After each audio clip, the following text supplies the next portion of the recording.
Sir, నా సమస్యకి ఇంతవరకు పరిష్కారం చెప్పలేదుగా. మీరు పరిష్కారం చెప్పేంత వరకు ప్రతి అడవి ఇలాగే తగలబడుతుంది. సీత అగ్ని ప్రవేశాన్ని ఎవరూ చూసుండకపోవచ్చు, కానీ ఈ సీతాలు శ్రీకాకుళాన్ని తగలబెట్టడం ఈ లోకమే చూడబోతుంది. చూసి ఈ లోకం చూస్తూ ఉంటుందంతే, పరిష్కరించదు. నీకు చిన్న సమస్య వచ్చినా దాన్ని తీర్చడానికి మళ్ళీ నేను, ఈ ప్రభుత్వమే రావాలి. కానీ ఎవరూ రాలేదుగా. కోర్టులో నా మొగుణ్ణి నేరస్తుడని నిరూపించి అవమానించారే గాని ఇంకేం చేశారు మీరు? కలెక్టర్ అంటే లోకంలో ఉన్న అన్ని సమస్యల్ని తీరుస్తాడనుకోకండి. నా అధికారం కేవలం ఇండియాలో మాత్రమే. మన దేశంలో ఉన్న రాష్ట్రం అయితే నేను ఖచ్చితంగా మాట్లాడేవాణ్ణి. ఇది ఇంకో దేశానికి సంబంధించిన విషయం. వాళ్లతో మాట్లాడడానికి ఓ బృందం ఉంది. మనం వాళ్ల ద్వారానే మాట్లాడాలి. ఎన్నాళ్ళుగా సార్? 10 మాసాలుగానా? Yes, I agree. లేట్ అయిన మాట నిజమే, కానీ వీ ప్రోగ్రెస్. ఇప్పుడు నాకు చెప్పినట్టుగానే తగలబడ్డ అడవి గురించి పత్రికల వాళ్ళకి సమాధానం చెప్తారా? నేనెందుకు వాళ్ళకి సమాధానం చెప్పాలి? నేను సమాధానం చెప్పేలోగా వాళ్ళకి ఇంకో బ్రేకింగ్ న్యూస్ వస్తుంది. నా ఆలోచన అంతా నీ గురించి మాత్రమేనమ్మా. ఆలోచిస్తున్నారా లేదా భయపడుతున్నారా సార్? నాకు భయం లేదు. మీరు పోలీసుల్ని పిలిచి నన్ను అరెస్ట్ చేయమనండి. నేనెందుకమ్మా అరెస్ట్ చేయమని చెప్పాలి? మీ ఊరోళ్ళతో నిజం చెప్తే చాలదా? ఈ తుమ్మ చెట్ల అడవి నాకు అక్కర్లేదు, దేశానికి అక్కర్లేదు, ఈ ప్రజలకి అక్కర్లేదు. నువ్వు కోపంతో చేసిన ఈ దేశానికి మంచే చేశావు. అందువల్ల జరిగిన సంఘటన గురించి నేను ఎవరితోనూ ఏ రోజు చెప్పను. ఎన్నో ఎకరాల ముళ్ళ తుమ్మ చెట్లు కాలి బూడిదైనందువల్ల వారి జీవనాధారం దెబ్బతిందని సీతాలు, కలెక్టర్ గారు నాకు రావాల్సిన ఇన్సూరెన్స్ డబ్బుని మా అత్త దగ్గర నుంచి ఇప్పించేశారు. ఇదంతా రణసింగం ఉండుంటే చేసేవాడు కదా, దాన్ని కలెక్టర్ రూపంలో వచ్చి చేశాడని నేను నమ్ముతున్నాను. ఇక జీవితంలో వాళ్ళ మొహం చూడకూడదనే టౌన్లోనే ఒక ఇల్లు తీసుకున్నానమ్మా. పక్కనే ఒక పెట్రోల్ బంక్లో పనికిపోతున్నాను. నువ్వు టౌన్కి వస్తే ఓసారి ఇంటికి వచ్చి వెళ్ళు. అలాగే అక్క. నటి శ్రీదేవి అకాల మరణం. Breaking news. ఇప్పుడే అందిన తాజా వార్త. ప్రముఖ నటి శ్రీదేవి దుబాయ్ లో ఈ రోజు మరణించారు. వారి వయసు 54. బాల నటిగా తమిళ సినిమాలో పరిచయమై దక్షిణ భారతదేశంలో మాత్రమే కాకుండా బాలీవుడ్ లో కూడా తనదంటూ ఓ ముద్ర వేశారు నటి శ్రీదేవి. వారి మరణం భారత చలన చిత్ర పరిశ్రమకి తీరని లోటని ప్రధానమంత్రి తెలిపారు.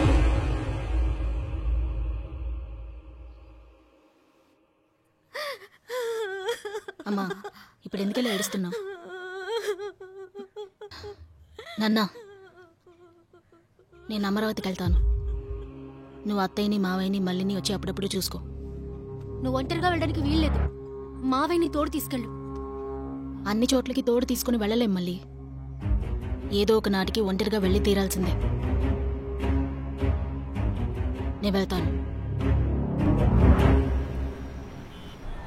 అత్తయ్య, వచ్చేసాను అత్తయ్య.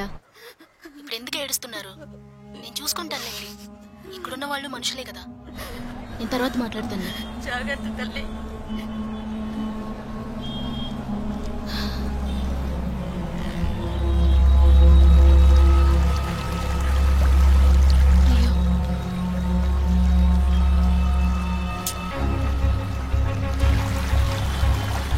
ఒక్క నిమిషం, ఇప్పుడే వచ్చేస్తాను.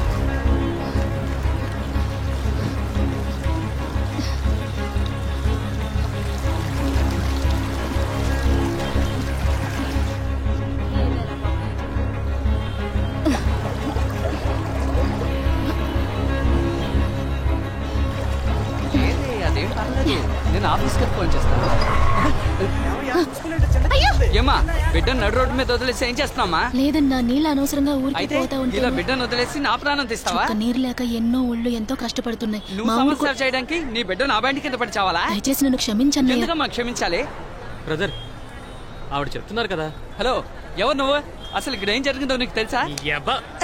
క్షమించమని అడిగారు కదా, దానికి ఎందుకే చేసుకుంటానంటున్నా. చాలా థ్యాంక్స్ అండి. నువ్వేం మారలేదు సీతాలు. గుణశేఖర్ని మనందరం స్కూల్లో కలిసి చదువుకున్నాం కదా. శేఖరు, మనిషి పోల్చుకోలేని విధంగా మారిపోయావు. అమరావతి ఒట్టి ఆకారాన్ని మాత్రమే మార్చిందని సంతోషపడాలి. నువ్వేంటిలా ఒంటరిగా వచ్చావా? మీ ఆయన రాలా? ఎవరిని కలవాలని వచ్చావు సీతాలు?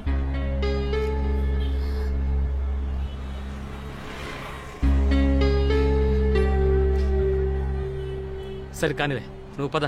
ఈ పక్కనే రైతు బజార్లో మా ఆవిడ పూల వ్యాపారం చేస్తోంది. తను మారు కలిసి అలాగే ఇంటికి వెళ్ళొద్దాం పద. సీతలు, నాన్న ఎలా ఉన్నారు? నిన్నే, మీ నాన్న ఎలా ఉన్నారు? బాగున్నారు. రా మీనా, ఈవిడ పేరు సీతాలు, మా బంధువుల అమ్మాయి, శ్రీకాకుళం నుంచి వచ్చింది. ఓ అలాగా. మీనా నా వైఫ్. రామ్మా, పూలు తీసుకో. పూలన్నీ ఉదయాన్నే వచ్చాయి. ఒక మూర ఇమ్మంటావా, 2 మూరలు ఇమ్మంటావా? వస్తే నీ దగ్గర పూలు కొనడానికి ఆమెను తీసుకొచ్చాను. మరెందుకు? నేను తను చిన్నప్పుడు కలిసి చదువుకున్నామే. వచ్చినప్పటి నుంచి మొహం అదలా పెట్టుకుంది. ఏంటో తెలియట్లేదు. నీతో పాటు ఇంటికి తీసుకెళ్ళి నేను వచ్చాక మాట్లాడుకుందాం. నేను ఇంటికి వెళ్ళిపోతే పూలు అమ్మేదెవరు? తీసుకెళ్ళవే, చెప్తున్నాను కదా. రామ్మా వెళ్దాం. వెళ్ళు సీతాలు. వద్దులే శేఖరు, ఇక్కడికో పని మీద వచ్చా. 10 గంటలకు ఆఫీస్ తెరుస్తారు. ఆ పని చూసుకుని అలాగే వెళ్ళిపోతా. 10 గంటలకా? సరే, నువ్వు ఇంటికి వెళ్ళి స్నానం చేసి రెడీ అయ్యారా. ఎక్కడికి వెళ్ళాలి వెళ్దాంలే. ఇటు చూడు సీతాలు, మన స్కూల్ చదివేటప్పుడు తీసుకున్న గ్రూప్ ఫోటో నా దగ్గర ఉంది. నువ్వు వెళ్ళేటప్పుడు గుర్తు చెయ్యి, నేను ఇస్తాను, తీసుకెళ్ళు. అరే రే రే రే.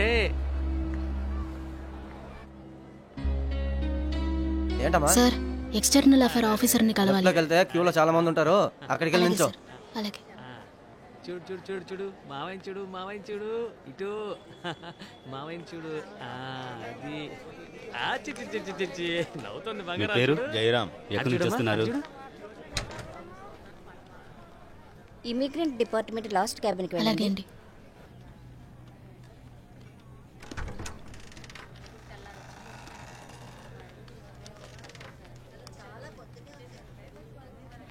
చెప్పండి సార్, నేను శ్రీకాకుళం నుంచి వస్తున్నాను సార్. విదేశాలకి పనికి వెళ్ళిన నా మొగుడు అక్కడే చనిపోయారంటున్నారు. ఏ కంట్రీ? Dubai sir. అరబ్ ఎమిరేట్సా? డీటెయిల్స్ చెక్ చేస్తాను, ఉండండి. మీ డిస్ట్రిక్ట్ కలెక్టర్ ఆఫీస్కి వచ్చిన ఇన్ఫర్మేషన్ అంతా ఇక్కడి నుంచే వచ్చింది మేడం. ఇప్పుడు ఏ ఇన్ఫర్మేషన్ కోసం ఇక్కడికి వచ్చారు? మీరు ఎందుకు కోర్టుకి వెళ్లారు? మా ఇంటాయన చావుకి కారణం యాక్సిడెంటే అని కూడా పనిచేసే వ్యక్తి ఫోన్ చేసి చెప్పారు సార్. కానీ ఆ గవర్నమెంట్ కంపెనీ ఆ విషయం ఒప్పుకోవట్లేదు సార్. వాళ్ళ నోటి నుండి నిజం వస్తుందని కేసు పెట్టాను సార్. అక్కడికొచ్చి కూడా వాళ్ళు అబద్ధమే చెప్పారు సార్. ఇప్పుడు ఈ పరిస్థితిలో ఎవరిని ఏ సాయం అడగాలో నాకు అసలు అర్థం కావట్లేదు సార్. ఈ దేశాలకి ఫోన్ చేసి వాళ్ళతో మాట్లాడి మీరే నాకు దారి చూపెడితే బాగుంటది సార్. మీరు చెప్పిన కంప్లైంట్ చెక్ చేసి చెప్పడానికి 1 వీక్ టైం పడుతుంది. మీరు వెళ్ళిరండి. సీతాలు, అసలు ఏం జరిగింది? నాకు జీవితాన్ని ఇచ్చిన మా బావతో జీవించడానికి నేను నోచుకోలేదు శేఖర్. పోనీ మా ఏరియా కౌన్సిలర్తో మాట్లాడి చూడనా, ఏమైనా పని జరుగుద్దేమో. కౌన్సిలర్తో కాదు, ఆఖరికి మా ఊరి ఎమ్మెల్యేతో కూడా మాట్లాడి చూశాను. అమ్మా, 1 నిమిషమా. మీ ఆయన విదేశాలకు వెళ్ళి చనిపోయారా?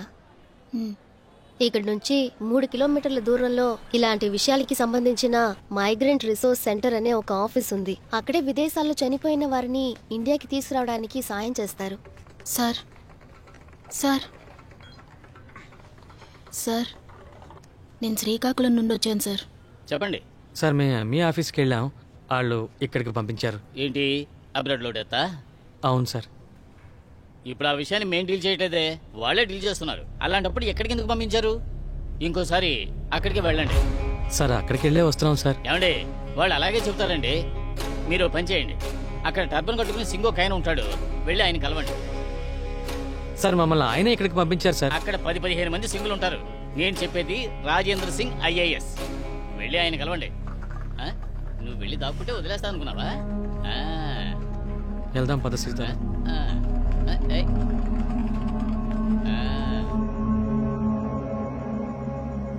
ఏమంటున్నావయ్యా? ఎప్పుడు ఇదంతా జరిగింది? ఎక్కడో ఏంటో ఏమైనా అడిగావా? నా దగ్గర నోరే తెరవలేదుగా. ఇది కూడా ఆఫీసర్తో చెప్తుంటే నేను పక్కన ఉన్నాను కాబట్టి తెలిసింది. నేను అంతకు మించి అడగలేదు. పాపం ఎలా అడగని చెప్పు. నువ్వు పొద్దున్న వెళ్ళావు కదా, అక్కడున్న ఆఫీసర్లు ఏమన్నారు? వాళ్ళేమంటారు, ఎప్పట్లాగే ఆడికిపో ఈడికిపో, ఇది మా పని కాదు వేరే ఆఫీసర్దని సాకులు చెప్తూనే ఉన్నారు. వాళ్ళలో ఈరోజు ఒకడు ఫోన్లో ఆడుకుంటూ సమాధానం చెప్పాడు చూడు. మనుషుల బాధ అర్థం చేసుకోలేని ఇలాంటి మనుషులు కూడా ఉంటారా అనిపించింది తెలుసా.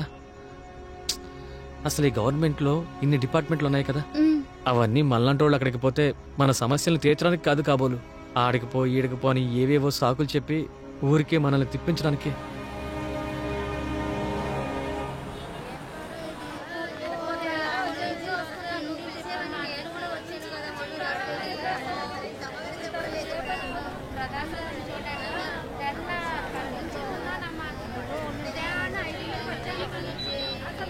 ఆగు, చూపించు.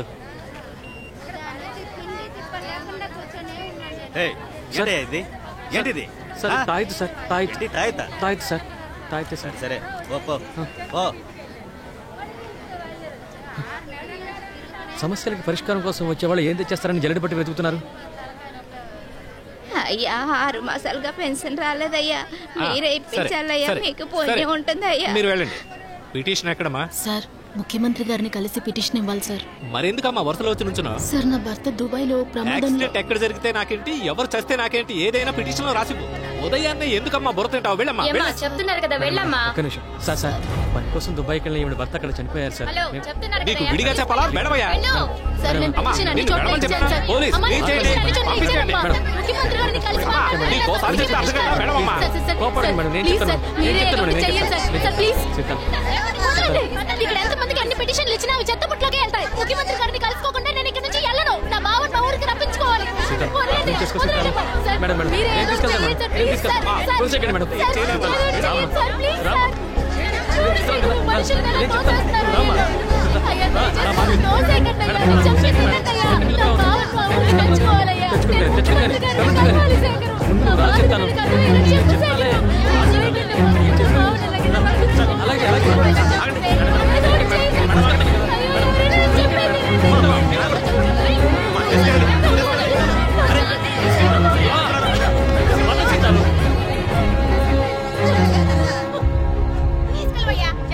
ప్లీజ్ కోపడకండి అమ్మా, నేను తీసుకెళ్తాను, మీరు వెళ్ళండి. మళ్ళీ నా బావ మోహన్ నేను చూడాలి. సీతాలు మా బావని మా ఊరికి రప్పించుకోవాలి. నా మగుని రప్పించుకోవాలి.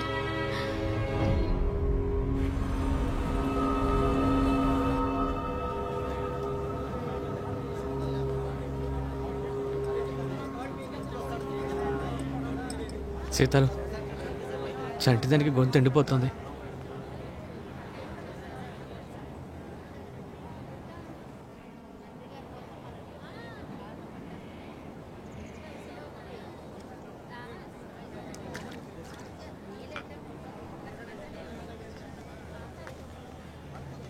ఏమయ్యా వెనకాలేవయ్యా, సారీ కొంచెం అక్కయ్య, అర్థం సారీ. చేసుకోండి అయ్యా. వచ్చేది మన ఊరి మినిస్టర్ అయితే పర్వాలేదు, సెంట్రల్ మినిస్టరు. మీ మూలైన మేం మెమోలు తీసుకోవాలా? సరే సరే వెళ్ళండి, సరే. కొంచెం వెనక్కి నిలబడండి.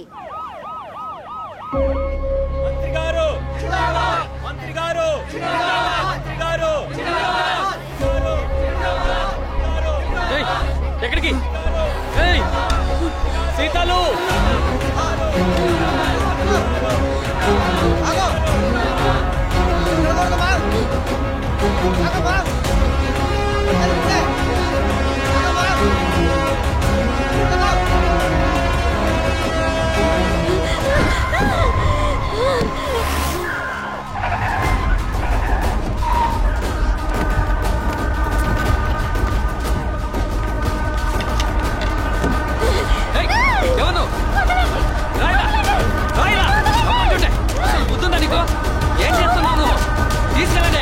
తీసుకెళ్ళండి.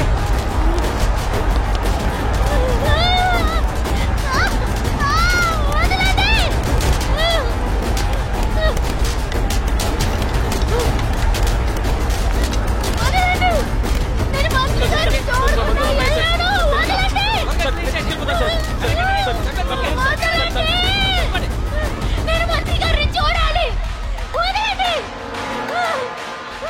నేను మంత్రి గారిని చూడకుండా వెళ్ళను.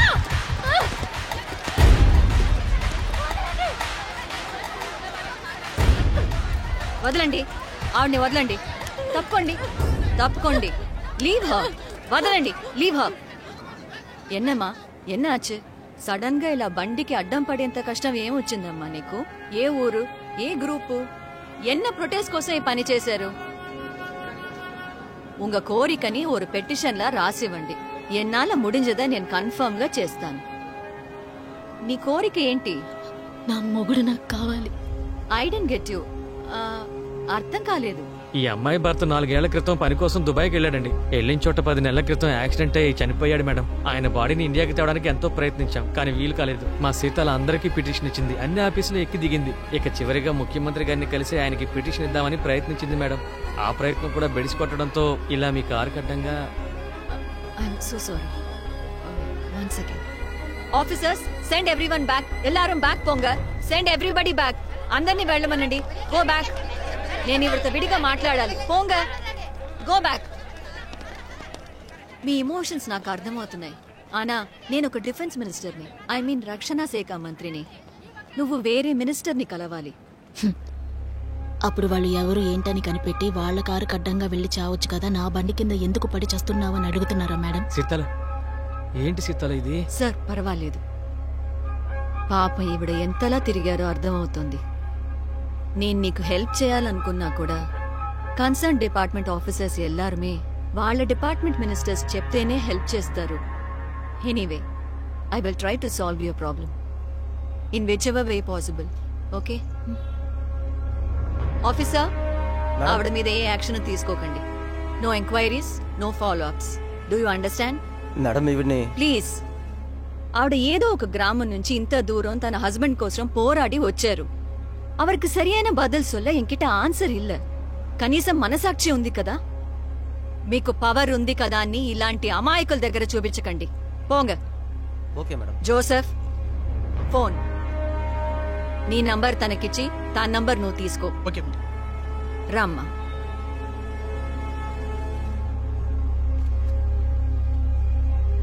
నీ హస్బెండ్ పేరేంటి? అమ్మా, రణసింగం. ఓ, రణసింగం. నేను ఇప్పుడే ఈ ఇష్యూని కన్సర్న్ మినిస్టర్ని ట్యాగ్ చేసి ట్వీట్ చేస్తాను. ఇది తప్పకుండా వైరల్ అవుతుంది.